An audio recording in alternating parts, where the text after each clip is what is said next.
Barbara from California. Barbara, how you doing? What do you got? Oh, I'm doing fine. Thank you.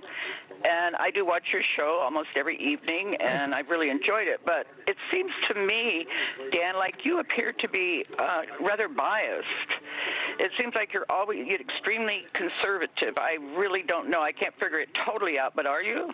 So when you say you can't figure it out, that's the goal. You see? You can't figure it out because some days I'll say something you agree with, and some days I'll say things you don't agree with.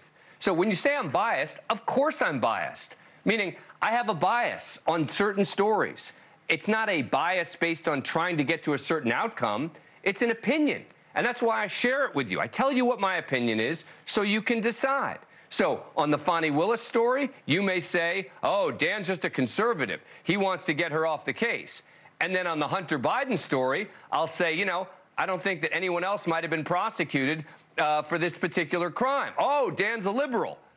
I try and play it straight with you, Barbara. I try to tell you where I'm coming from, but I will always give you my take, and I hope that I'll continue to confuse you. Let's go to Chris from Virginia. Chris, how you doing? What do you got? Pretty much, I just feel that getting Fani Willis off the case, it makes no sense. One, she's not broken any laws. Two, Wade is pretty much done what he's supposed to do as far as job-wise. He's got 19 indictments, 4 of which he got people to actually flip. Trump started this thing from the very beginning when she took over the case by starting a rumor that she was supposed to be sleeping with one of the individuals she was prosecuting with a gang. This is his M.O. This is what he does all the time.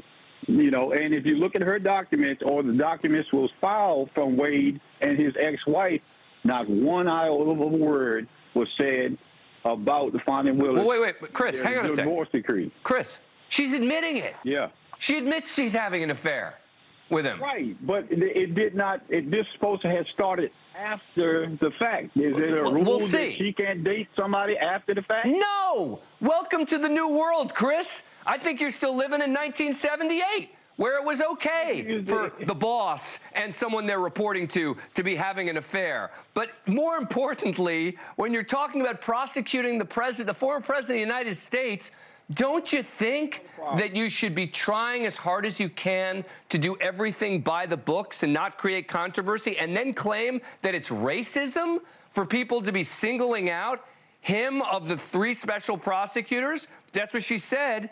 He's the only one she was having an affair with. You get the final word. The final word is, okay, I see what you're saying, but this is the deal. She pretty much was doing what she's supposed to do. Now, you keep on saying about the former president. What is so special about this guy?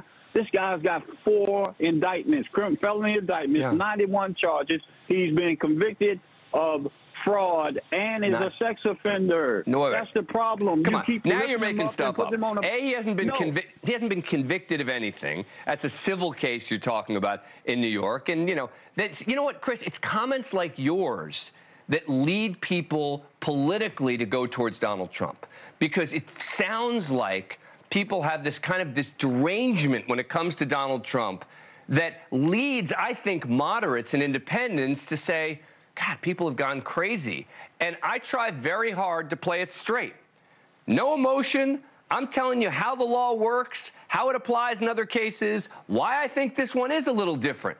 Yeah, when you're prosecuting the former president of the United States, it's a little different. We can pretend it's not, but I think it is. Chris, thank you for the call. Let's go to Laura from Iowa. Laura, thanks for calling. Hi, what do you got? Dan. Well, good to talk with you, but my comment to you is, okay, you just stated that if we prosecute the President of the United States, former President of the United States, that it should be handled a little differently.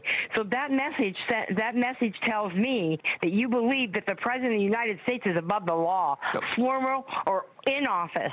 No one is above the law in this country, I thought. No one said above the law. What I said was... You said handled differently. Correct.